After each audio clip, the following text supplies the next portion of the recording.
Good evening, good evening. How you guys doing out there? How you guys doing? It's Mike in the Spotlight Podcast back again with your host, Mike Melton. Tonight, I got a very, very special guest in the building. My main man, Otis Livingston Jr., man. What's up, Oh? How you doing, man? What's up, man? I'm good, man. I can't complain. Thank you for having me on tonight. I can't wait to get started, talking with you. Yeah, man.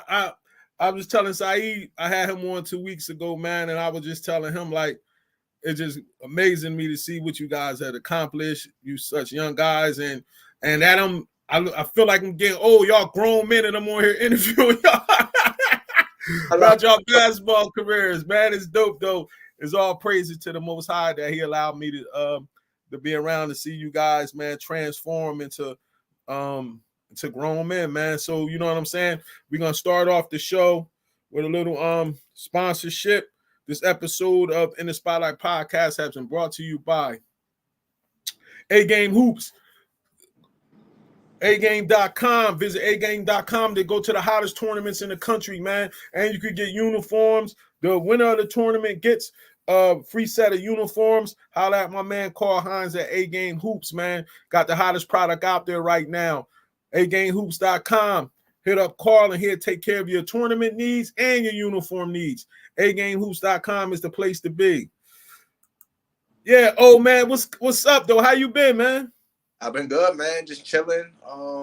Doing some rehab for my knee. I hurt my knee at the end of last season, so I just been kind of spending the summer rehabbing my knee and getting it back right before I head over to Turkey in a couple weeks. So I'm just home. You've been hitting some countries out there, bro. We're gonna definitely get into that later. I've been, because I always got to do research on the people I bring on before, so I could get them to really know what they've been doing after they left the spotlight, and I could have the interview going. But you've been tearing it up, and it seemed like your career was getting better and better the older you got. And I'm looking at it like, yeah, I see the progression, man. Yeah, thank you, man. I saw the progression. That's how my game is, just over the years, I'm getting smarter. I'm getting better. My body is just continuing to grow. I'm only 27, so like I'm going into like my physical prime and, hopefully my mental prime as well. So I think each season you want to improve and you want to, you want to improve and learn from the last season and try to see what you could do better. And I think, people who take that part of the game seriously, improvement and looking for the wrong that they do on the court, they can make changes and get better, which I think is the best part about the game, is seeing growth. Indeed. So let's start from the beginning, man. I wasn't growing up, man, with a nice family, man, and a dad who was like a famous sports news analyst, man. Talk about how it was growing up with your family and your father doing what he was doing, man. And it was fun, man. Like the household was fun. It was a close knit household, All of my siblings, we all like 2 years apart, so we all kind of close in age, and we have a lot of love for each other, even to this day, we're still close. We still talk, we still, in constant communication, and that love is always going to be there, and I think seeing our parents, love each other, through difficult times, good times, it gave us a sense of like security and, hope and belief, and, my father being who he is in the sports world was cool too. It was interesting because, he's just dad to us, and when we were with him, when he was out maybe doing his job, you kind of see the other version or other side of him, when he's on TV or, just being amongst professional athletes, interviewing them, talking to them, whatever the case may be. So it was definitely cool to see. And I learned a lot from seeing how he interacts with people. I took a lot from him, and I try to incorporate it into how I treat people and interact with people. So it was real fun. But on the other side of that fun, it was real competitive too. We was always competing with each other in a healthy and fun way, of course. But it was competitive, and we all play sports, so we pushed each other, to become better at our craft and what we were doing. What was the let's get to it. What was the sport perks? Like to be able to go, like, what y'all had, like passes to like the locker NBA locker rooms. Like, we come on, like, I know it, like, what was the sport perks of it, bro? In the Giants locker room one time, when I remember going to a Knicks game. So, and then since that time, I didn't really go to a lot of sporting events. I was busy with my own sports and doing what I was doing. Okay. Like for the preseason, he does the Jets, and we're able to go to the like VIP room kinda, and also by the sidelines as well. So definitely some perks. But we're not people that kind of not abuse the perks, but I don't know. It's copacetic. You feel me? He does. Indeed. Our own lives, but if it's something that he can make happen or we can do, then we'll gladly have a good experience. You feel me? So, but it hasn't been too often, but it's definitely been fun whenever we do it. So it's cool. Indeed. Big O, man, thanks for reaching out to your son for me, man. I hit you up and told you to reach out for him. Always been a good guy with me, man. And so let's get into now. When and why was the first time you picked up the rock, man? Man, the first time I picked up a basketball, I mean, probably before I could remember, but my first memory was when I was living in Plainfield. We lived in Plainfield, and for the Plainfield rec department, those were my first memories, playing with them, and then also in the driveway in the house, just dribbling the ball up and down the driveway, shooting on the hoop. My father, teaching me how to dribble, shoot, how to play the game, and then just me and my siblings. Like in the summertime, I just remember it being really hot, and us just in the backyard, in the driveway, shooting, doing drills, and competing with each other. So those are my earliest memories, and I wanted to be like my father. He played basketball, college, and so I wanted to be just like him, and just That's play dope, man. him, and so he was my inspiration for wanting to play the game, and I just thought that the game was fun. It just felt natural. It just felt like something that I was supposed. It was something that I was just supposed to be doing. So yeah, those are probably my first earliest memories. When did you know I got something special here? That's a good question, and something special. I don't know. I can't really answer that because kind of like we was talking before, when you in the middle of something, you're so into it. You not even, well, for me personally, I wasn't even thinking like that. It was just something I knew that I loved the game, and that was from an early age. I was 5, 6. I knew that I loved it. So if that could be the I have something special moment, then I guess that would be it, because I knew I loved the game, and it was a feeling and a love that I couldn't really describe or put into words. It just felt so natural, to dribble a ball, just shoot a ball, and to pass a ball, and to just play the game. So I guess at that age, but ever since then, this has been a constant work. It's been a constant progression. So involved mentally into it. It was never a aha moment. I feel like that moment, I don't know if I ever feel that aha moment, maybe when I'm back, but no, it just seems like I'm always just working and trying to get better and improve on something. And it was that's just the way my career has kind of been. I know some people, that's probably might be when they hit a growth spurt or something, and they can jump higher or something, and the game kind of changes for them. But for me, it was never in that way. Indeed. Now let's get into. I first saw you, think it was in the state tournaments when you was on King Street Kings, man.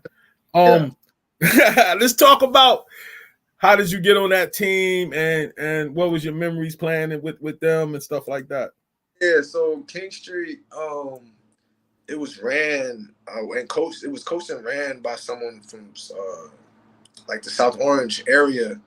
Coach Fran, Nicholas, and I was living in South Orange at the time, and his kids was around my age. So he started a team, King Street. And I don't know. I just started playing with them, and it was kids from that area, and then we had a good season. And it was a lot of fun. Because I feel like at that age, the game was more innocent. It was playing. It was just fun. You playing with your friends. It's no egos. It's no caring about anything. It's just having fun. And then kind of after that year, we got, players from different places. And then the program grew a whole lot, became a different monster, after that. And it was fun. It was fun playing with King Street, that first year was fun. And then even the years after that was fun, because it was competitive, everybody on the team was good, so you had to, be good to play. You had to, try to stand out and, be a part of the team, but also try to, do what you need to do to get better and to stand out. But it was a good experience.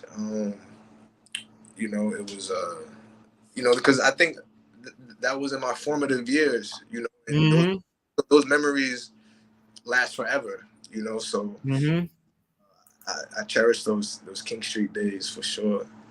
Yeah, we had an issue. I had an issue. You grown now, I could talk to you about it. We had an issue with them during that time. That's why when y'all was young, y'all wasn't really at our tournaments. Like the team you was on, they came at first, and then me and Fran and them had a little issue that we worked out years later.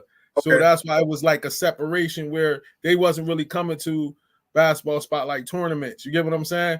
Yeah, but we eventually worked on it and got through the issue. Like, some things like that happen. You know what I'm saying? When you're dealing with egos and everybody young at the time and all that kind of stuff. And it was just this type of independent middle school events was like I was one of the first ones that was doing this, so it was big for everybody. So it was a lot going on at the time. You know what I mean? But so that's what y'all wasn't there. But then I started to see you when you got on NJ Got Game, man.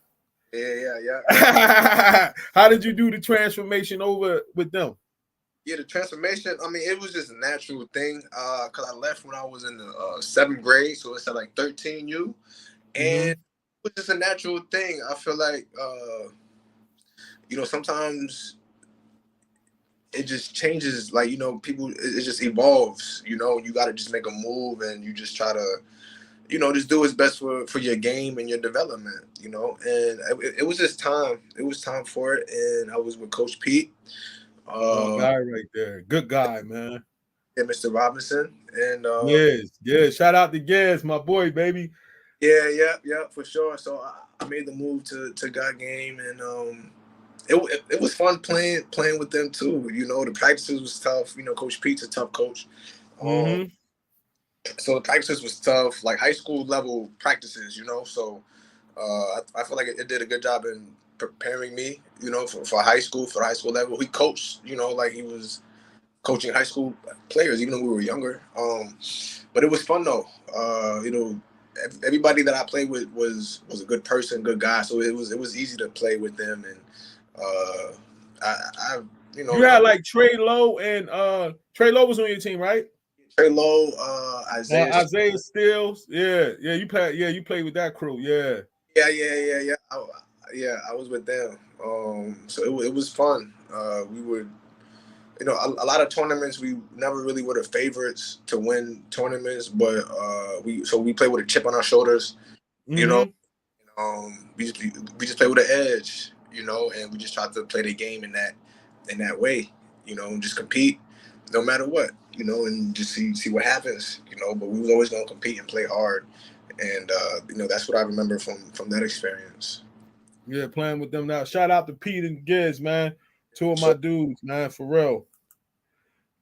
Now, your whole experience with the basketball spotlight events. Give me like some of your good memories and when you did Diary of the Baller, man. We could go with the tournaments first, then you could talk about doing the diary, man. But yeah, the tournaments was fun, man. It was something that you look forward to, and the whole week leading up to a tournament, it felt like a big thing, at that age. Yeah. You know what you're getting out of a spotlight tournament. The you know the teams, like you know everything. You know if you have a good tournament, what it could do for your profile, and you knew that if you had a name and spotlight, you know, kind of put you in the spotlight, you know, no pun intended, people will be coming for you too. You know, you have like a target. You know, if spotlight is talking about you, you know you're doing something. So now people want to make a name for themselves. So the tournaments was real competitive, real fun, and it's just many good memories. I remember being a little bit older and going back to Neptune, you know, and just seeing the gym, you know, the four courts, and just reminiscing kind of. I was like I used to play here. These games used to be competitive. I love playing on the Celtics court. You know, I knew you was gonna say that. That's where that heat was at. That's where that heat was at on that Celtic court. Exactly. Because you know, that's my favorite. Because when you walk in the door, that's the first court you see. Like, so you get traffic just from people walking in, and they want to look, and you know, if the game is close, they're gonna stay. You know, so it was fun, man. It was those tournament games. It was just at that age, it was so helpful for myself and for a lot of other players' development. And we was talking earlier, New Jersey basketball is, I keep saying, it's competitive, really competitive. And I think if you're from the outside, you don't really understand how it is, you know. So, but you know, if you from the inside, you know what I'm talking about. So it was battles. It was battles played at that age. And yeah, y'all used to get it in. Y'all used to bang with Team Final. Y'all used to bang with Linden Ballers. Y'all used to bang with Faces. Y'all used to bang out. Guarantee, like Team Final when there was Harvest Nights. You feel me? Yeah. Yeah, it was the years, man. It was the years. It's different now, man. It's like everything is like inflated. Everything is like, it's like entertainment more now. Exactly. But those days, I feel like that was the essence of what it was, you know, of just competition, competing. It was great, man. I'm forever thankful, you know, for that platform and for those tournaments, because it helped me develop my character, my game, my mental fortitude, you know, and it was a pleasure, man. It was a blast. Indeed, man. What's up, Coach Phil? Coach Phil said, what's up, man? What's up, Coach? Yeah, but so for the diary, yeah, Coach, yeah, what's up, man? So for the diary, it was an honor for me, you know, because it wasn't handed out to just anybody. It was to an eighth grader that was deemed a great player, you know, for that age. So, and I knew the history because I've been reading it years prior, you know. So I knew the people who did the diary before me, and so when I was asked to do it, I felt some pressure, you know, because I knew what came with it, you know, and because like I said, it just puts like a target on your back, like, oh, that's a diary kid. All right, let me. Oh, I didn't even think about it from that aspect. You're right though. Sure, yeah. Wow.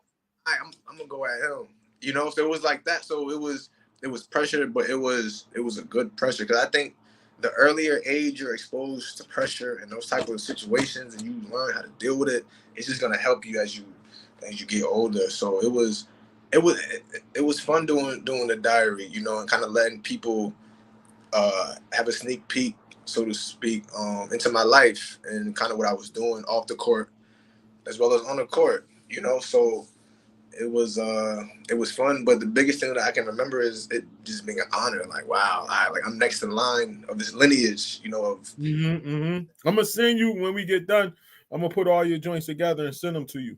Oh yeah, I mean, so, yeah, I could do that. So then you could I'm gonna send you a link and you'll be able to go on and see all of the diaries you did. I just knew like you were a special player, but I also knew that I wanted to hear the aspect from a player that had the kind of size you had and different, that just a whole different point of view of basketball that I was like, yeah, this the kid. Like I think the world will want to hear from him. Yeah, You know what I'm saying? Yeah. Yeah, I think the world will want to hear from him. You know what I'm saying? So yeah, it was great. Definitely having you there, man, and the energy, especially with your squad got game, and it was just some great moments back then, man. And it kind of towards the end of my thing doing it, it wasn't the same no more. The game changed. It wasn't like pure like it was before. You know what I mean? It just turned into a whole nother animal. You know what I mean? So then you get out of middle school and you got to make a decision, man. How did you guys end up at the Patrick School first? Yeah, so it was when Kevin Boyle was there. We wanted to go there, and you know, it was something that we looked forward to, you know. And then Kevin Boyle went to Montverde, and then Coach Giovannis became the head coach at the Patrick School, and we still decided to go there. You know, we knew the history of the school, we knew the legacy, we knew the challenges, you know, that would come with playing at a high level program like that. Even though the name changed and the coach left, you know, that school and program is, you know, still at a high level, just off the history and the name alone, you know. And now when you get into that situation, you just kind of want to add your piece to that legacy before you move on. So I don't know, it just kind of something that made sense, you know. But like I said, it kind of started with Kevin Boyle, you know, and then when he left, it was like, okay, we still gonna go to, you know, St. Pat's. And then I was at the old St. Pat's for a year, my freshman year, and then it closed and renamed as the Patrick School my sophomore year. And but it was cool though. It was a good experience. I know it wasn't exactly the same as the old St. Pat's and the Kevin Boyle. It was still St. Pat's, you know, and it was still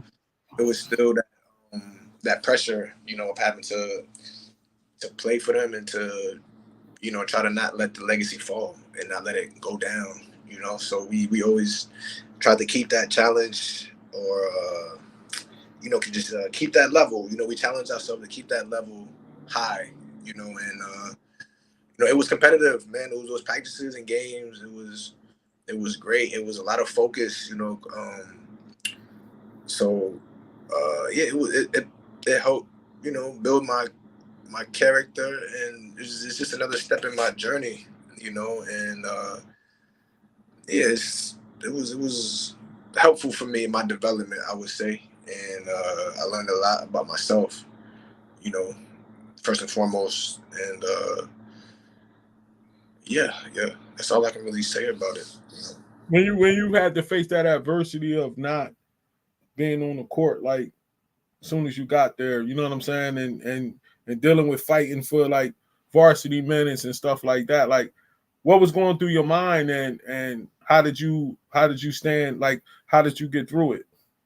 Yeah, I mean, freshman year was tough. I mean, I didn't play varsity at all my freshman year, so it was okay. I didn't see myself like before, like going in, I wasn't envisioning myself starting as a freshman or anything like that. So it was just a learning practice, a learning process. I practiced with the varsity. I played JV. So it was okay. And then my sophomore year, you kind of thinking like, all right, like I just spent the year.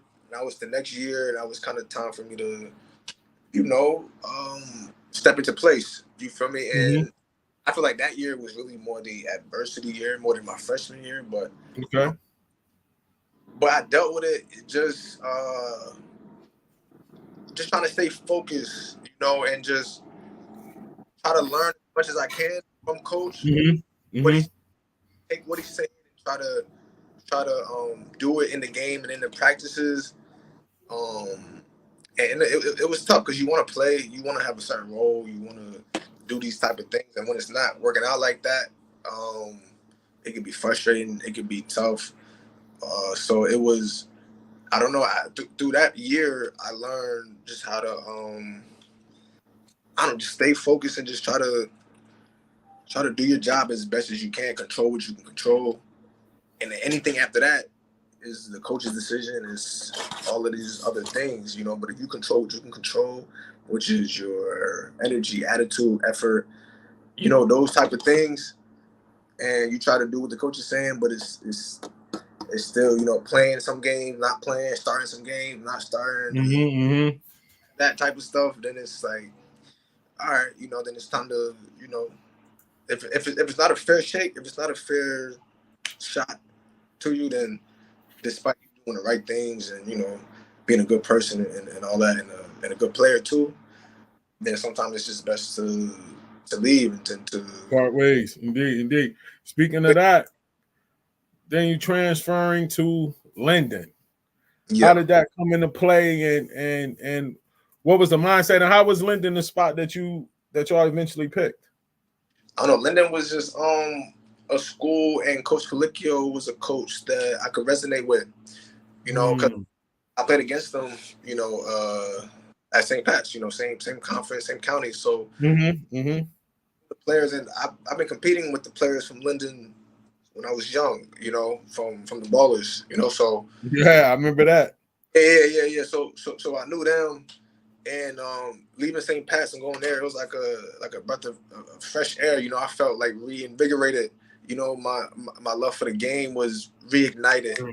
You know, and so I'm thankful to Linden High School, Linden the city, Coach Colicchio for embracing me, putting their arms around me and my family, and giving me a real chance. You know, to prove myself and to play the game how I play the game, you know, and to be appreciated, you know. So it was those 2 years there was great for me, you know, in my Yeah, career, indeed. And in my life. when you got there, was it any adjustment when you got there, or did you feel at home right away? Yeah, it was a little bit of adjustment because, you know, you're going from one program to another, one coach to another coach. So it's going to be some changes, some thinking mindsets that you have to kind of get out of when you go into a new situation. You don't want to bring the old thinking, the old ways of doing things into a new situation, right? So I kind of had to get used to playing for Colicchio, you know, because Colicchio and Chabannes, they coach differently. You feel me? They're both passionate about the game, but kind of how they go about things are different. I had to get adjusted, and you know, Colicchio was a little bit more freedom in a way for me. You know, still strict and still demanding.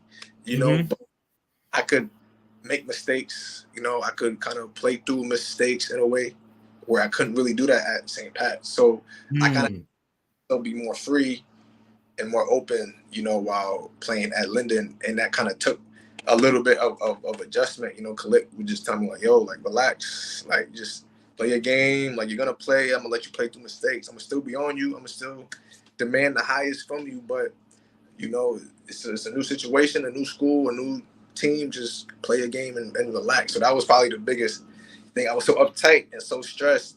I bet. So let's take a look at your junior year, man. Average 11 points, 5 assists per game. Recorded a season best 28, 12 rebounds while helping your team win the state title. Second team All-State, second team All-County, honorable mention Metro. That junior year, what was you like? You just came in with the mindset of wanting to be the quarterback? That was how I played the game at that time in my life. Solid point guard. You know, I didn't really discover scoring until the next season, which you're probably gonna get into. But yeah, that season it was because I was the same team. I think they won Group 4 the year before, or they lost. Yeah. So they went far in the state tournament the year before I got there. So they already had a good team that gelled, and I came like right before the season, but like around October-ish. So we were still in fall ball, you know. So that year it was an adjustment, and you know, it was like I said, like they had their team from the previous year. They was all connected, close. So I kind of came in and just you know, tried to play my role, play the game how I knew how to play it, which was at that time passing, getting my teammates involved, running the show, trying to control the game. You know, so. But yeah, so that was really, you know, my mindset. It took a little bit of an adjustment, you know, but you know, my senior year was a lot different than my junior year. Indeed. But something happened in your junior year, man. You got that state title, man. Like, how you like now this is like you go from not getting what you feel like you deserve when you was at the Patrick School your sophomore year. And what's your thoughts in your mind as you on the floor of the state championship game your junior year? Like,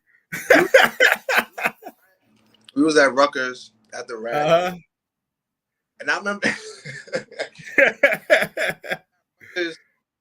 like the court seemed so big,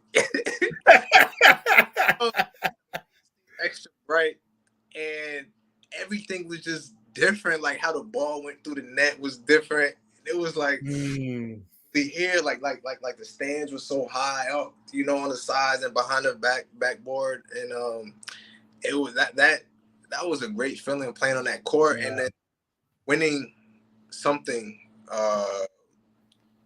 It felt amazing, man. Just because we played Trenton in the state. I know my alma mater, man, my hometown, yeah.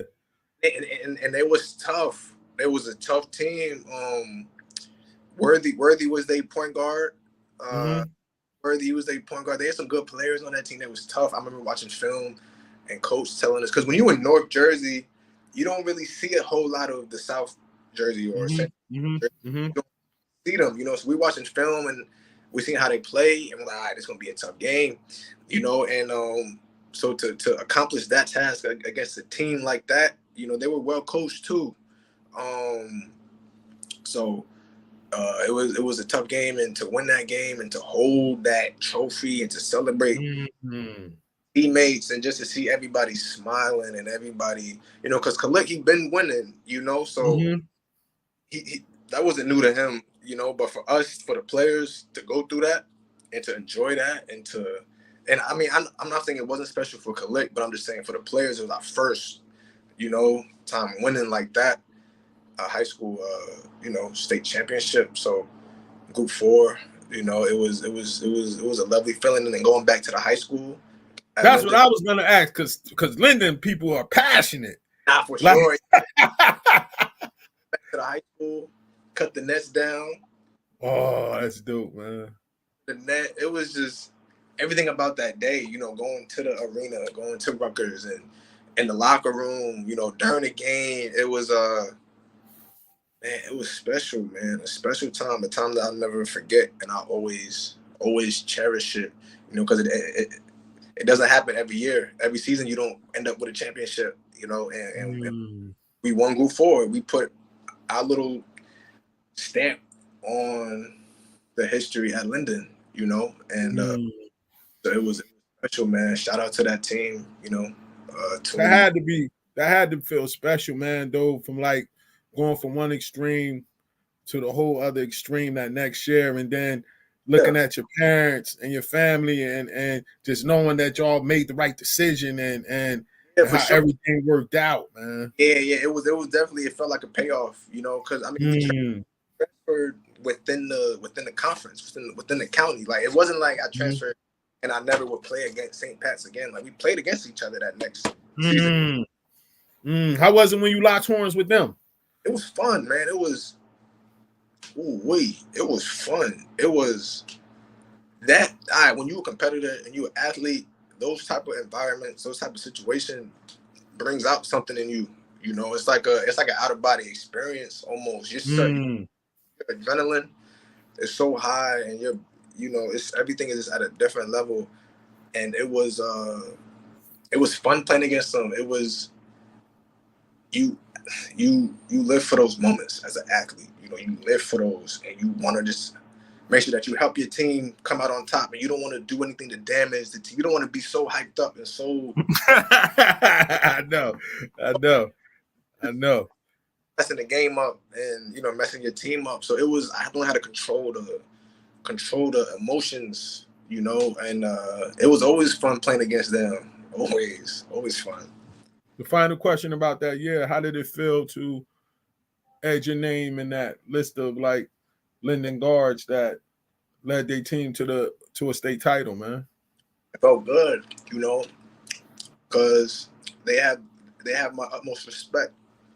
Every guard that came before me has my utmost respect. And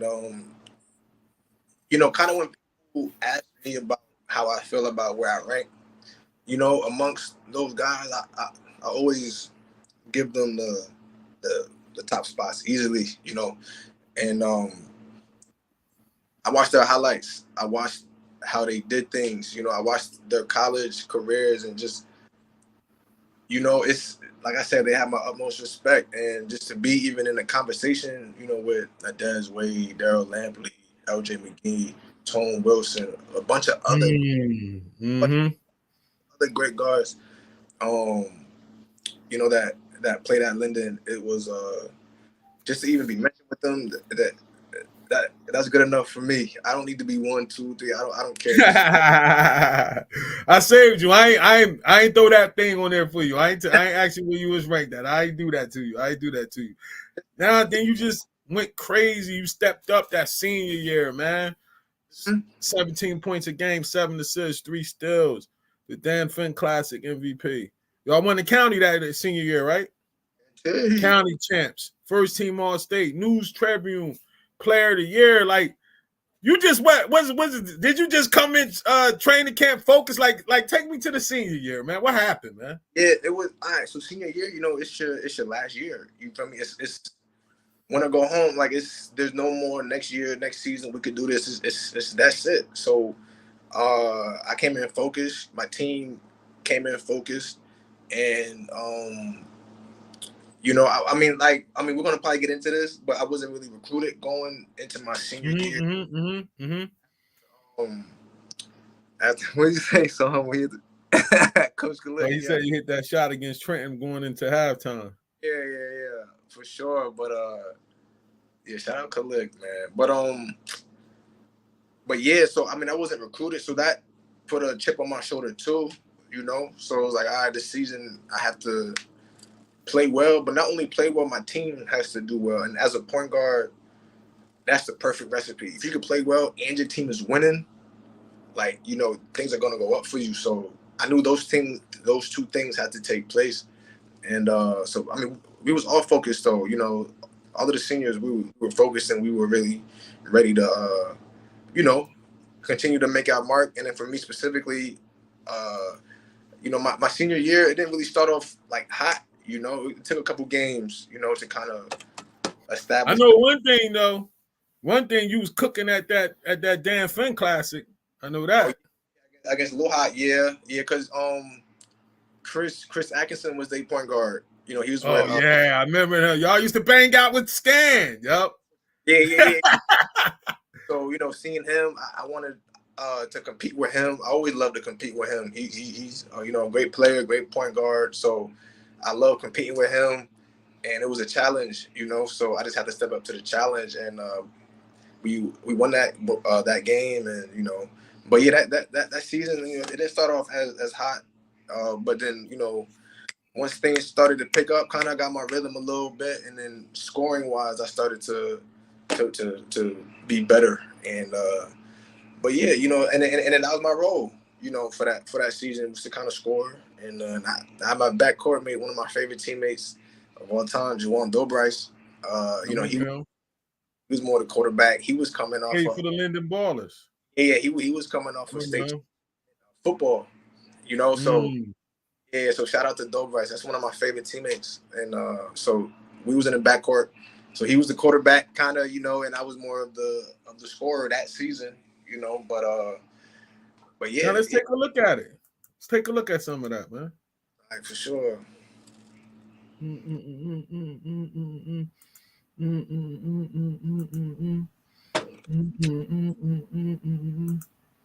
Yeah.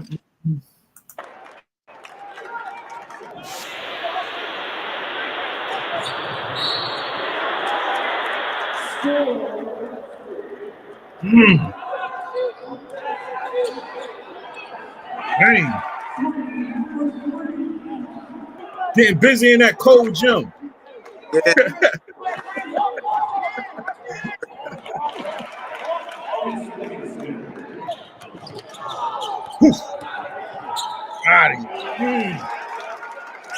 Otis Livingston. My man Atkins at. Wait, I get Chris on here. We're gonna talk about this. We're gonna talk about this. Otis Livingston.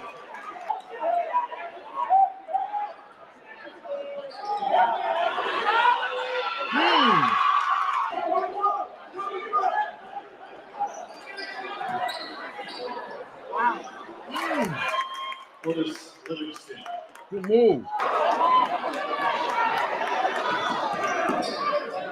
Yeah.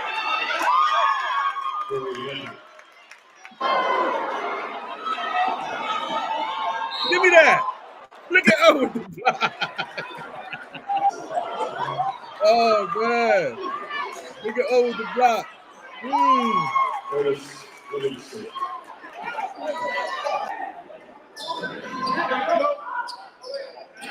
3-point basket, Otis.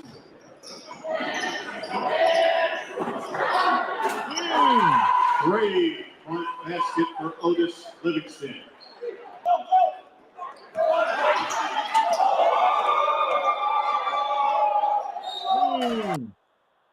Beautiful dime, man. Beautiful dime. Now, do you think that gave you more scoring confidence before you went to college? Yeah, for sure. Yeah, guaranteed. You know, because the college coach that recruited me, Coach Fisher at George Mason, he was the assistant coach to Coach Paulson.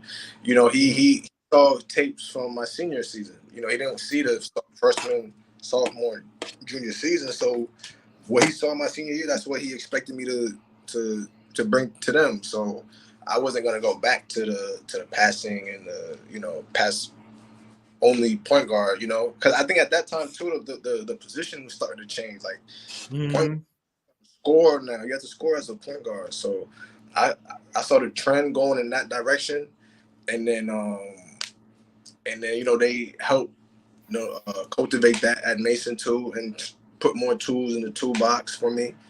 And but yeah, definitely that senior year at Linden definitely gave me the confidence of scoring in college.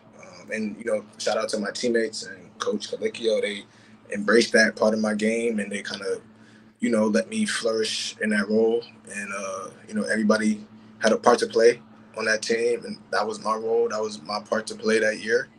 And it was a special season. We won a lot of games. Unfortunately, we lost to Patterson Eastside in the game to go to the RAC, to go to the state championship. We lost, but they were a good team. They were hungry that year, and so shout out to them too. But yeah, that was a season that I always remember, always cherish.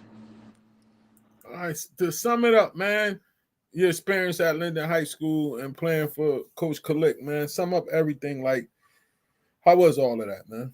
Yeah, Kalik is a legend, and playing for him really got me ready for college. He's demanding of his guards, or all of his players, but especially his guards, because they have the ball, and so he's really demanding on his guards. And he helped me a lot. He helped my game a lot. He helped my confidence a lot. And I think what I like about him, what I love about him is, even though he was demanding and he was tough, I always know it came from a good place in his heart. Never malicious. It was never like some backdoor things going on behind the scenes. It was always upfront, told you how it is, so you knew what to expect. You knew everything. And so I'm thankful for him and for being that way, for always being honest and upfront about my game, what I needed to work on, what I needed to improve on. And he held me to a high standard. And I think as a player, you want that, because if a coach isn't thinking about you that much or holding you to a high standard, I mean, he doesn't really, you're not high on his list. So it was a privilege, for me to be high on his list and someone that he, can hold to that standard and expect. But like I said, he expects a lot out of everybody from the first man to the 15th. If you're on a team, he expects a lot out of you and for you to play your role and for you to play at a high level, and like I said, he's demanding, and he got me ready for college. And I love my for him, playing for him, and I'm thankful for him for giving me the chance after St. Pat's, going to him, and he helped my career. And just, him as a person, we still close. We still communicate. We still talk. I still follow his teams, even though he went to Elizabeth, I still follow him, and I wish nothing but the best for him, his success, so I love Khalid, I love him, and thankful for him, and Indeed. I'm not just saying that because but let's switch over a little bit to the AAU side, man. Right. This portion of the in the Spotlight podcast is brought to you by the Fight Against Fentanyl Classic. October 20th, Basketball Spotlight will have a second annual Fight Against Fentanyl Classic. It's going to be the top high school players in Mercer County against the top high school players in South Jersey. But last year we raised over $3,000 for the New Hope adolescent unit for the kids there to get them some extra resources and some exposure. So hopefully this thing called fentanyl want to keep attacking these kids and ending lives, man. So I'm gonna have the page to donate. You could donate for the event. It's on October 20th, and you could come out and support the event. October 20th, the Fight Against Fentanyl, man. Next up, you played with Sports U. How was that experience, man? it was good because I started playing with them like 15U, so like 9th grade year. And I think at that time we made the move because for recruiting, playing on the team that was and I was going to these sponsored events, Under Armour, So going to these tournaments, it just put you in front of the coaches, college coaches. So that's really what that move was about. And it was great, man, traveling all over the country and playing with different kids, from New York and New Jersey. It was a fun time. It was great, It was fun, like getting the shoes and the gear and everything, and playing in these tournaments and traveling, and because Sports U has a great history too. So I've been fortunate, in my life, in New Jersey basketball to play for teams and schools that have great history, So and just whenever I play for a team like that or a school like that, I always try to make my mark a little bit how the people before me did. So and just make it better for the people that's coming after me. The younger players that are coming. Hopefully they have better things and more exposure to things because of the work that my team did. Just how we, reap the benefits of the team before us. So it's just a process like that. And playing with Sports U, Ed Bright, it was fun. He wasn't the coach, but I'm saying he was like the head of the program, one of the heads of the program. So. Did Brian Coleman ever coach you? Yeah, he coached me like my 17U season. Well, 17 and then a little bit so my 17U year. Before that, I played with Kaz Wade, Des Wade's father. With Sports U, I had a couple of different coaches throughout Brian passed away. That was one of my close friends, man. How was it playing for him, and how was your relationship with him? Yeah, I mean, it was all right. Like, rest in peace, first and foremost, to him, and condolences to his family. Playing for him, I would say he's demanding too of his guards. He's a guard. He was a guard when he played. He's a guards coach. So it was demanding, and it wasn't the best of times. Because I ended up leaving the team. So me and his relationship wasn't really good while I was playing for him. But after for him, and as I got older and I went to college and I would come back to Jersey and I would see him, our relationship was a lot different. And we would talk about things, and it was a lot better since playing for him, and just seeing that side of him, was good to see. And unfortunately he was like sick at the time. He had so it was rough, to see him like that. But our conversations and just what we talked about, because he was at Roselle Catholic. He was coaching at Roselle Catholic. And I would come to Roselle Catholic to work out. So he would be there and we would talk, chop it up, and it was love. It was all love. So but I'm glad that our relationship turned into that. Instead of my last year when I played for him and it didn't really work out. Yeah, sometimes things evolve. Then you leave and then you go over to We Are One, man. Check out Hunter, man. Rest in peace, Hunter, man. How was this squad and how special? Y'all had a squad right here, bro. We did have a squad, man, for sure. We every player, almost every player had a good, had good looks to go to college, and played out of college. Tyler Cole is in there. I want to say rest in peace to Tyler Cole and Coach Hunter. But yeah, that squad was special, man. We didn't have too many players though. Hold up. We only played like 7 players, but I don't know. We gelled together. They was nice before I came on the scene. Like, they was good before, and then how did you link up with them? Yeah, so they had a couple of injuries because Tracy Carter was with them, but he hurt his knee.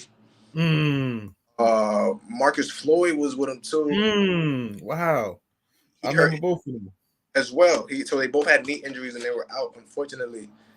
So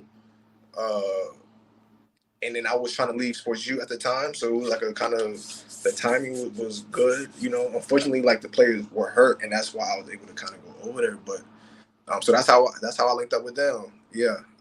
The Most High been blessing your timing all the way through, bro. Yeah. For sure. I'm thankful for my journey, man. I'm thankful for the little breaks that I got here and there, But yeah, playing with them was fun, man. It was just a different style. A lot of kids from like Philadelphia, Delaware area. So I was playing with a lot of kids from like North Jersey, New York. So it was like a different style of basketball, a little bit. So it was cool to play with them. Derrick Jones, Malik Ellison, Tim Delaney, James Wright. We got to take a look at it. Yeah, Big Ernest. Take a look at it.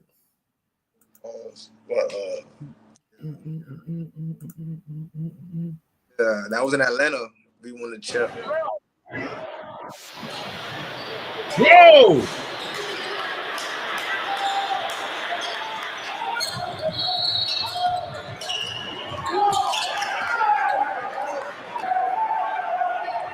Good pass. You was having some fun out there, huh? Woo!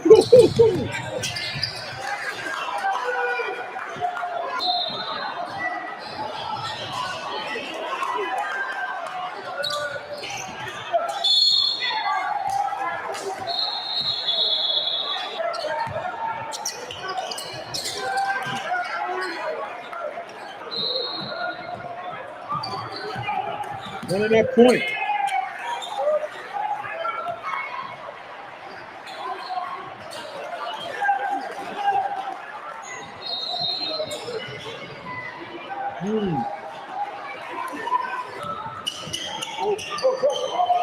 Whoa!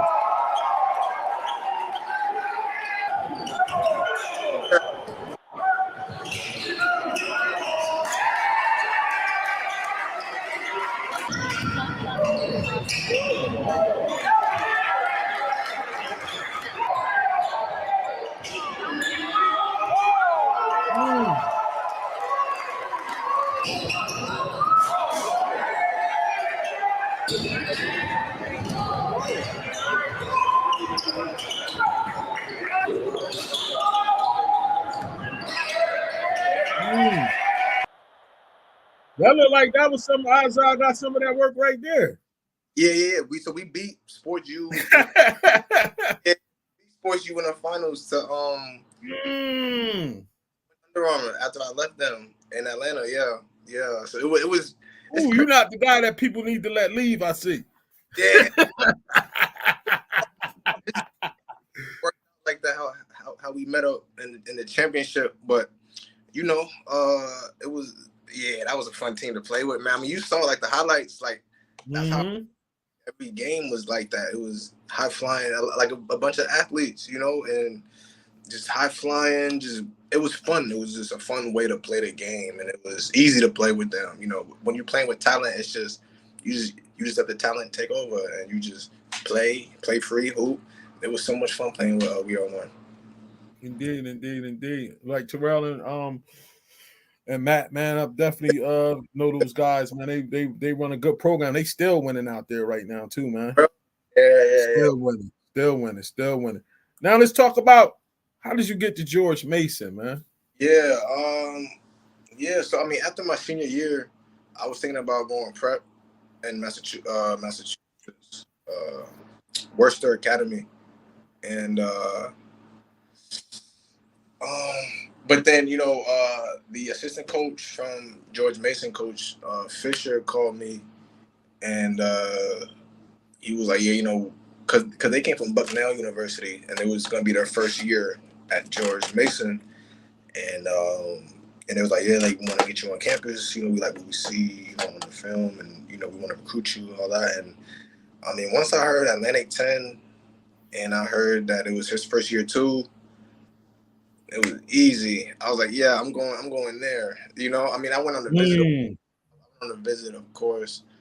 I saw the campus, I saw the gym, I saw the seats in the arena, and I was like, yeah, easy decision. Probably on the way home, I told my parents I was going there, But and it was like 3.5 hours away, Fairfax, Virginia. So I was, far enough away from home to where I felt like I was away from home, gonna get the college experience, but also close to games, and if they ever just want to visit or something, they can come up, And so it was perfect. It was a perfect situation for me, And I'm thankful for George Mason for thinking enough of me to offer me a scholarship. Yeah, I read the article, man. He needed you. Stuff was going crazy for the coach. I did my research on that. I read the article and everything. It was in the New York Times or the Washington Times, one of them big newspapers, Washington Post or something like that.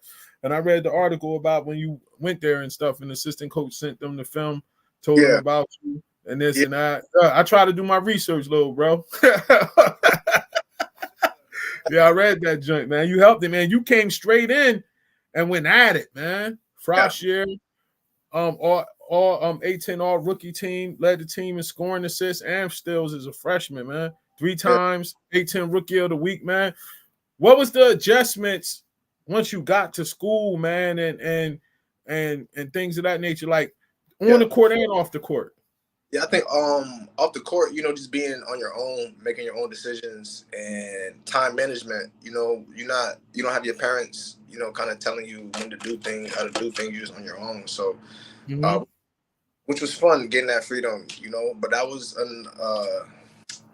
something that I had to get used to. Living on my own, and then probably from a basketball perspective, just the physicality of the game. And the speed of the game, because that was my first time with a shot clock. Jersey doesn't use a shot clock in high school. So when I got to college, there was practices in the summertime. I had a couple shot clock violations. You feel me? Just because I wasn't used to looking up at the clock and making sure that we had to get a shot up, before the shot clock went off. So speed of the game and the physicality, on the court, that was really the biggest adjustment. Like everything other than that was, just basketball, just hooping. You just play the game, and you're gonna learn on the fly. And my freshman year, I played a lot. I played a lot, so I learned a lot on the fly, and I was able to get a lot of experience and exposure that first year. Was not a lot of freshmen, have that privilege, But I tried to come in that summer and establish myself, as a serious basketball player, someone that loves the game, and I had to work for everything that I got, for everything that I earned. Like nothing was given to me. The coach didn't give me anything. I competed, and I proved myself in the summer sessions. So when we came back on campus, for the fall, I just tried to keep it going, keep the momentum going, and that's what happened. Yeah, like Saeed was talking to me. He said one of his things was the toll it took on his body when he first started playing a college game. Did you have that kind of thing too? Like that next day, he said, Mike, the next day it was like I couldn't move, and the coach was like, we had a game like the day after that. Like I didn't even know how I was gonna be able to make the next game. Nah, for sure. Yeah. I mean, it was some of that too. You know, because like I said, like the physicality, and more so like I was more like mentally tired. You know, things that I had to think about in a college game. It was a lot different in high school. You know, you're responsible for a lot more, and the seriousness of the game is just up another level. So every possession matters more, and you know, it's just the stakes are higher and the competition is higher.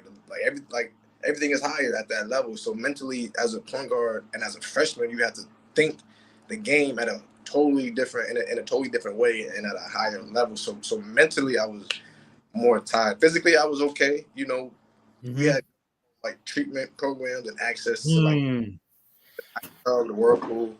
We had a great conditioning coach, so you know our bodies were able to kind of withstand the toll of the season. You know, of course, you're gonna have your you know, aches and pains, you know, nicks and bruises. But mentally, I was more fatigued. Mentally, you know, that year, thinking the game. Okay. Sophomore year rolls around, averaging 15 points per game, 3 assists. Hit up St. Louis for 29 points, man. What did your confidence go to another level when you went into that sophomore year? I would say so. Yeah. You know, you just have a year under your belt. You know, you have a year under your belt. You come back on campus, you kind of know everything now. You know where every building is. You know how much time it takes to get from the dorm to here. Everything is just more like clockwork. You know everything. You know how to time better. You know how to eat better, how to sleep better. You just know what to expect. So I think with experience comes confidence. You know, so that definitely helped me in my sophomore year. You know, and just getting ready for that season, and you know, just that team. You know, we did graduate some seniors, but like the majority of the team was still together my sophomore year. So we had confidence too, and I think we won 20 games that year. We won 20 games that year, which was good. You know, because the first year we won only 9. We won 20 games, so we did some more winning, which is always fun. You know, when you win, so it was good. Indeed. Let's get to that junior campaign. Went up again at 17.3, second team All A10. Led the team in 3-point percentage, field goal percentage, and minutes played. That was your year, huh? Yeah, I had a good year that year. You know, it was more so it was my team. Like it was no seniors, I don't think. Yeah, the seniors when I was a sophomore, they graduated. Yeah, so we were the upperclassmen on that team, and you know, so me and the other juniors that were with me, we just kind of took on the role of being the leaders, you know, and my scoring went up, and that was, you know, my role for that season, and it just worked out like that, you know. Thankfully, the ball was able to go in the hole for me, you know, at a higher percentage, and I worked a lot that year, and I'm thankful it went that way that season, and it was fun, you know. Yeah, it was special year, special season for me. It was fun for sure, and fun. Well, let's take a look at it, man. Yeah, we could take a look. Take a look at some of that. Take a look at some of that. Yeah. Hold on, let me get it right.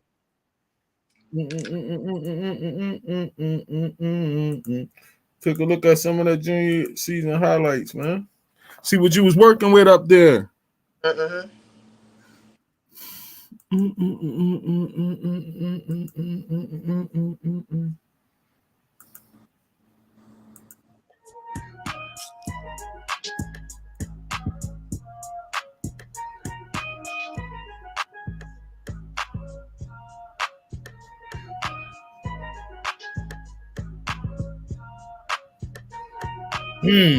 Fox Sports Net.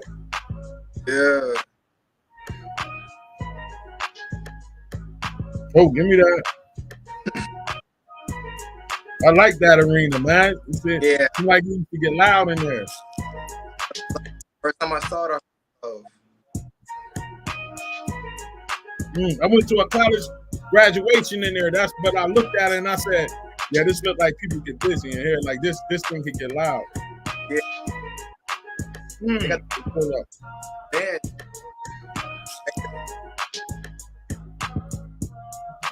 Hold on.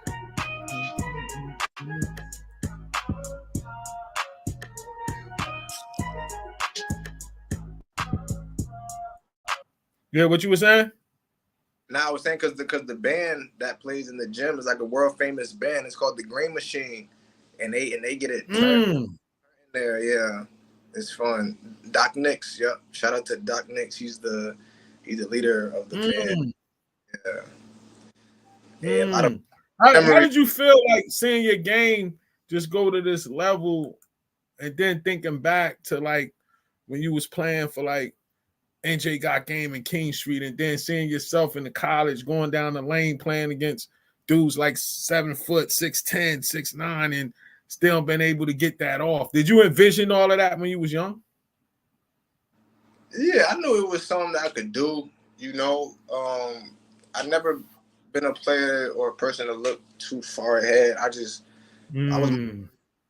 more worried and focused about the next tournament, you know, and just trying to figure that out and how I was going to play in that tournament. I wasn't thinking 8, 5, 10 years down the line. I was like, all right, how am I going to play well this weekend, you know? So I love it. I love it. I love it. I love it. Indeed. Yeah, you was getting busy. You was definitely getting busy that junior year. Goes on, you grow into that naturally. You feel me? So, but yeah, that junior year was fun though. Good season for me, you know. And was that the year you hit the buzzer beater or the other year? Senior year. I mean, I did hit a buzzer beater my senior year, but I think against UMass, I had a buzzer beater that was on ESPN. Was it you? No, I'm saying played St. Joe's, and I had a buzzer beater against them. I think that made ESPN like top 4 or something. It was 4, I think, out of the top 10. But yeah, a couple of buzzer beaters that season though. You know, my teammate Ian, he had a couple buzzer beaters too. He had one against BCU, which was like a rivalry game for us. So yeah, good season, man. Fun season for sure. Yeah, let's get into that senior year, man. Yeah. Senior year, 13 points a game winning shot against Fordham, hit up Navy for 30 buckets, man. What was your mindset going into your last year? I don't know. My last season, I was dealing with some stuff off of the court that I let mentally affect me. You feel me? And my mind, it wasn't as strong as I would have liked it to be that season. And so my performance, I think, suffered because of that. You know, my mind wasn't in the proper headspace, you know, to compete and to be at the level that I knew I could be at. So I think played a part in it. You know, and basketball is like that too. You know, sometimes you can put all the work in, but it's just, I don't know. It's just the ball not going in for you. You know, it's just how it is. The ball is funny like that sometimes, and it was a frustrating season. You know, especially coming off of my junior season, and the success that I had personally. You know, and as a team, we won too, but I really wanted to make the tournament my senior year, and you know, to play well my senior year and to leave Mason, you know, on a high note. You know, my career in totality was good, and I think I'm remembered in a positive light by the George Mason fans and people that worked there and that came across me and interacted with me. Yeah, that's what I was about to get into next. Skip my Jane, your George Mason career. Yeah, and you said start that over again. What you just said about that? Yeah, I was saying, like, I mean, I think I'm remembered in a high way, you know, by the fans and just the people, the faculty, you know, the people that interacted with me, that came across me, had conversations with me. You know, I think that's what I'm most proud of. You know, like the points, the numbers, the stats. It's all good. It's all good. But I think what people are going to remember really 20, 30, 40, 50 years from now is our interactions, how we talked, how we type of person was I, and I was always genuine. I never acted. Whatever they saw is who I really was, which is like outgoing, polite, manners, and, someone that can have a conversation with people from different walks of life, different ages, so it was, off the court, it was a great time for me. And I just hope that I know that they view me highly and have positive memories of me, and I think that's the thing that I'm most proud of, more than the points. It's just everything is that.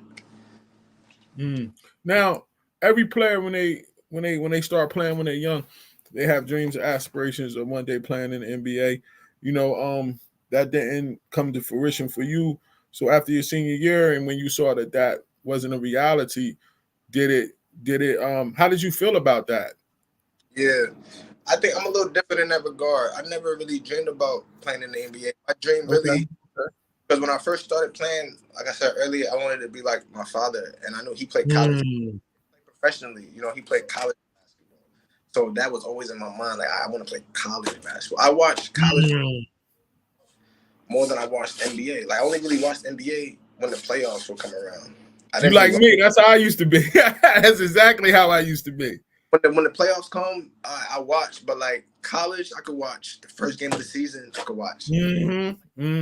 Basketball to me growing up was that. It was that for me, and so that was really my goal. So once I made it to college, it was like that was my dream. I was like, wow. And then of course, you know that college is going to end, and it's NBA and it's overseas. And I feel like I'm pretty realistic with myself. I knew NBA was going to be hard to get into, so I knew overseas was more likely. So I kind of just had my mind going in that direction anyway. So when I didn't go to the NBA, it didn't discourage me or it didn't make me feel bad. Anyway, I just wanted to get my overseas career started and make my path, make my lane over there. And yes, you did.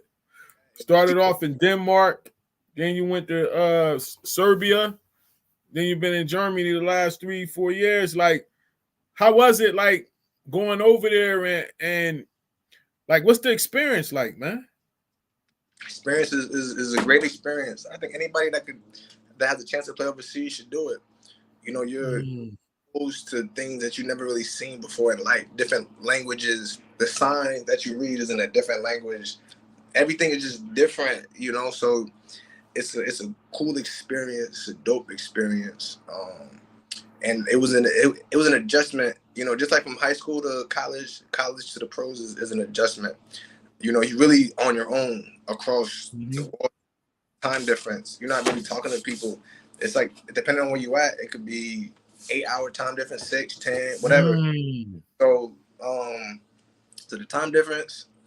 So you're not really talking to nobody from back home till around 3 o'clock, 4 p.m. when it's like 9, 10 over here. So, so for that first half of the day, you just kind of figuring it out. And then, as the day goes on, you can kind of start hitting people up back home and talking and stuff like that. But it was an adjustment, man. It's a shorter shot clock too, less time than college. So the game is faster, more possessions, and it's a different style of basketball. America has a specific kind of style, and Europe has a specific kind of style. So you're gonna have to get adjusted. My first season in Denmark was really my adjustment season, I would say, kind of figuring out how to be, and I kind of reverted back to the pass only, kind of not pass only, but more pass dominant than scoring, and I feel like that kind of hurt me. And so when I got my next opportunity, I just hit the gate scoring. I was like, this is my lane. This is what I have to be as a small guard. I have to be able to score, and if not, I have to average like 10 assists. Either or. So I was like, all right, 10 assists is gonna be hard. I kind of have more control over the scoring, so to speak, because assists, I mean, you really have to count on your teammates to finish the bucket to get that assist. So scoring is, more you. So I'm like, I know I have to be more scoring minded to add value to myself. So that next season, I just hit the ground running scoring, and since then, that's kind of been my focus and my mindset. How long did it take you to get adapted to the different cultures in terms of the food and socializing and feeling safe going around? Do they drive on the same side of the road, like all that kind of stuff? Nah, for sure. I get what you're saying. I think they they drive on the same side of the road. The countries I've been in, I think England is the country that drives on the road. I haven't played in England, but the rest of the countries is normal. But I think each country is a little different in how you can kind of get adjusted. I think the countries in Western Europe that are more similar to America, it's more easier to kind of get adjusted, you know. But the country Eastern Europe, the culture is drastically different. The food is drastically different. So it might take a little longer for someone. But I mean, this is gonna be my fifth year pro. Yeah, 5th year. It's gonna be my 5th year or 6th. I don't know. But I'm not new to the game, is what I'm saying. So I think when I go to Turkey in a couple weeks, it won't take as long as maybe a rookie who's going to Turkey for the first round. I know how to get adjusted. I know how to immerse myself. I know how to what to expect from going to a different place. So, but of course, it's gonna be a little adjustment, maybe a week or two. But you know, it should be copacetic, and I'm looking forward to it. Did you deal with any hostile treatment or money issues in terms of being paid by any of the teams? Because I heard some of those stories before. It happens, you know. I heard. Fortunately for me, it hasn't really happened. Okay. So thankfully, you know, my money situation has always been good. But I've heard the horror stories of not getting paid for months and months. So that's unfortunate. That's unfortunate, but it's a reality of the overseas landscape. I think it's getting better with time, but it still does happen. As far as hostile situations,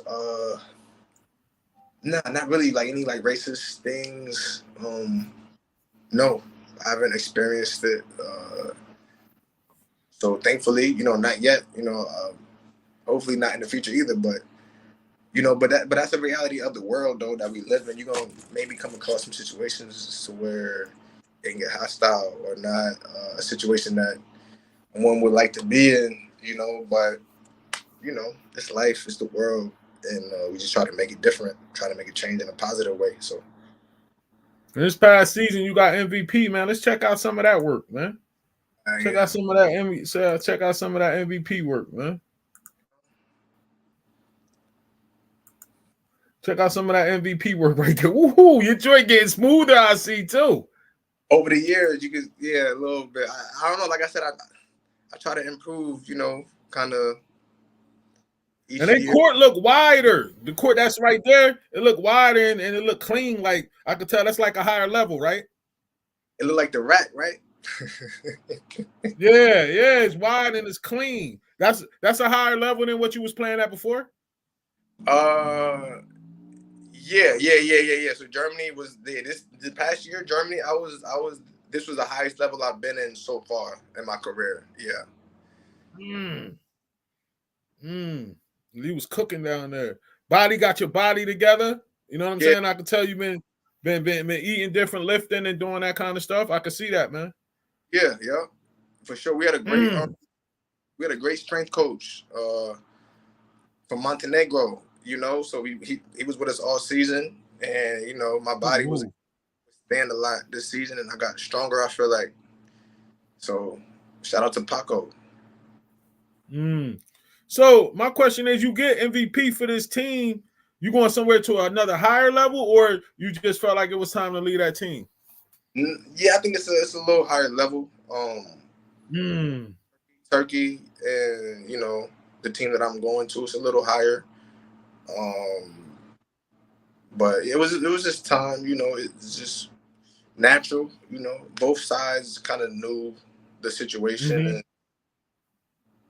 you know what was happening. So I have nothing but love for Wurzburg, you know, and you know, they have nothing but love for me. It was mutually beneficial, you know, both sides benefited, you know, from the season, from the experience. So I love Wurzburg, you know, I always appreciate them for giving me that platform to, you know, just play my game, my teammates, my coaches, everybody embrace. I can't wait to check out some of your highlights on it, because you definitely be having a lot of highlights, and it wasn't hard to find. Sometimes I be looking for pictures and stuff for different players' videos. You got a lot of stuff out there, so I was saying, I was like, oh, this was kind of easy. I could get some stuff done with this one, man. But college changed since you left college, man, and you know went into your professional career, what do you think about the NIL, man? Yeah, I mean, I'm all for it. I'm all for people getting what they deserve.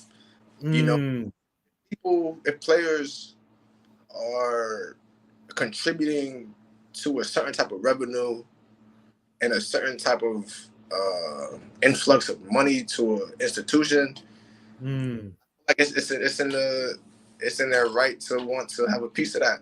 You know, different from when I was there. You know, but I think it's good though. I think it just, as long as everything stays legal, nothing illegal. You know, the table things happen. Everything is legal. Everything is documented.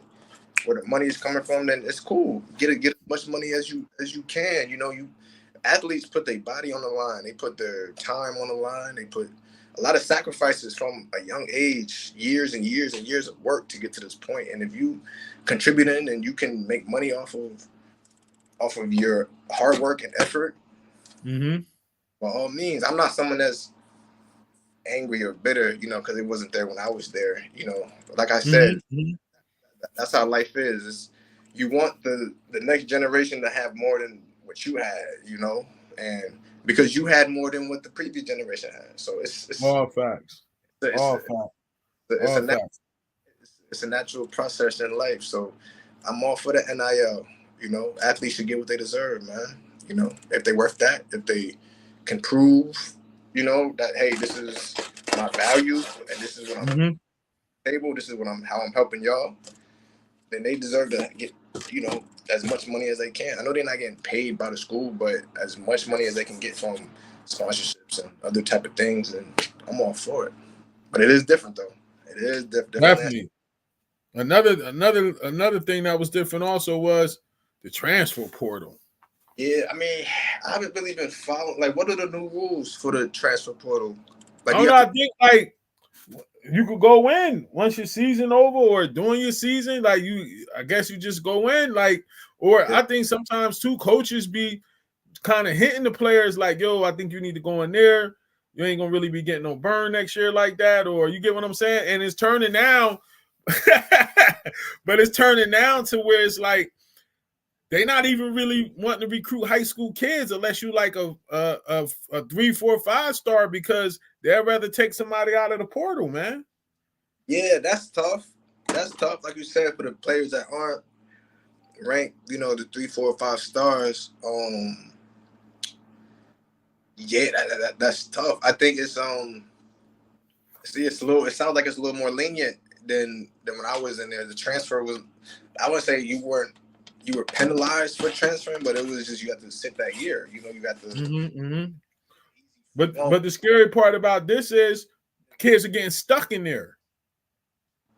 They getting stuck in the portal. That's crazy. Yeah. Yeah, because people not putting like, so you go in, but if another school don't take you out, that's it.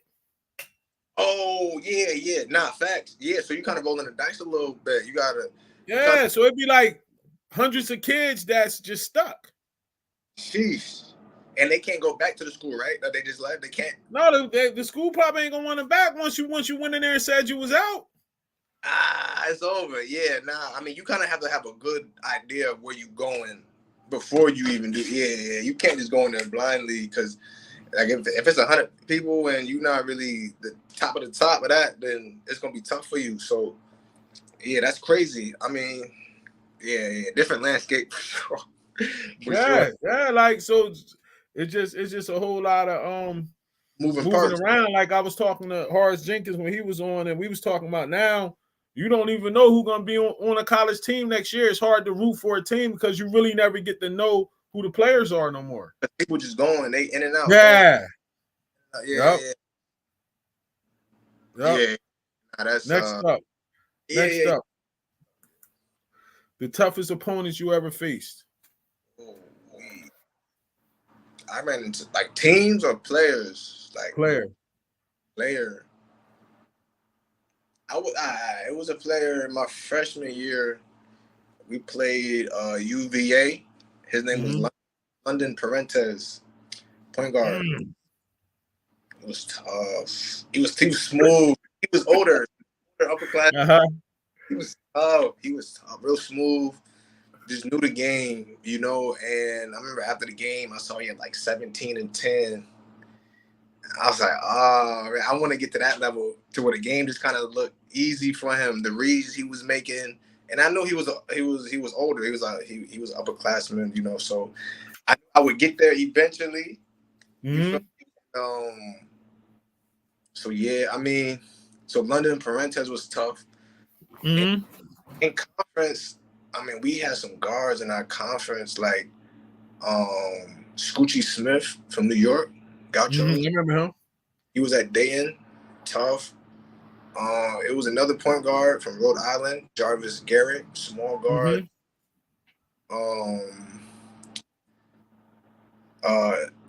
Jaquan Lewis, VCU was tough. Oh my goodness, the A10 just in itself, just the guards that came through there. Shout out to Jonathan Williams too. He played at VCU. I played with him at. That's my boy. He played at my tournaments. He played for U-Turn. Yeah. Shout out. I gotta get him one, man. That's my young boy, man. I remember he played for U-Turn. That VCU too, tough guard. Yeah, he did come out your year. Yep. Wow. Yeah. All right, my last question, man. Give me your New Jersey Mount Rushmore of high school basketball. So this is all inclusive, coaches, players, just people. No, just players. Players. All right, man. Players. Give me your four that you saw in high school. That So, you like, seen.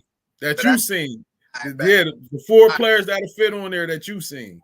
I seen Kyrie play. So Kyrie Irving. Okay. All right. Ooh, I saw who else I see. So that was what 20 around there. So I saw. I saw Michael Gilchrist play. Carl Towns.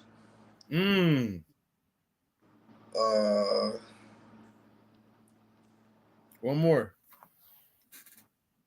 I'm gonna put I saw play. I saw Kyle Anderson play. That was a mean one. That was a mean one when they played against Gilchrist and them at the rack. Chill. That hurt me when I said, yo. Kyle Anderson gave him that work. I was there too. I just gotta be honest. Kyle Anderson gave him that work. I left the game like, yo, I was sad, yo, because I was young. I was too. I think I lost. I think I had a bet or something going on that game. I think I lost. I think I lost the battle. I lost to somebody. I think I lost to Gary Battle. I thought St. Pat's would win, but when Kyle Anderson and them gave up that work. Yeah, Miles Mack. Yeah, all of them. Yeah, that was yeah. Sure. Yeah, so that's probably my Mount Rushmore players that I seen for sure. Yeah, indeed, man. So Otis, man, Livingston Jr., I want to thank you for coming on, bro. This was definitely a great trip down memory lane, man. I'm gonna send you the full interview when I get done. I already had streamed it live on your dad's Facebook page. Then I'll send it over to yours, and I'm gonna send you the YouTube version, and then I'll be putting up clips of the interview as the weeks goes on. You're gonna probably get tired of me tagging you in them, but it was fun going down memory lane. Thanks for coming on, brother. Appreciate you having me on your platform, man. It's always good, and what you did for New Jersey basketball, you know, was huge and should be celebrated and should be talked about, you know. So thank you to you for providing that platform for so many kids to try to prove themselves and compete, you know. So thank you, man. Give you your flowers, you know, and everything you've been. I appreciate it, brother. All praise to the Most High. I definitely appreciate it, man. Give your love to your father and your family, man. Tell them I said what's up, man, and I'll be in touch with you, little bro. Well, man, love wise to you too. Be good, be safe, be healthy, all right? All right, no doubt, man. Peace, man. Peace.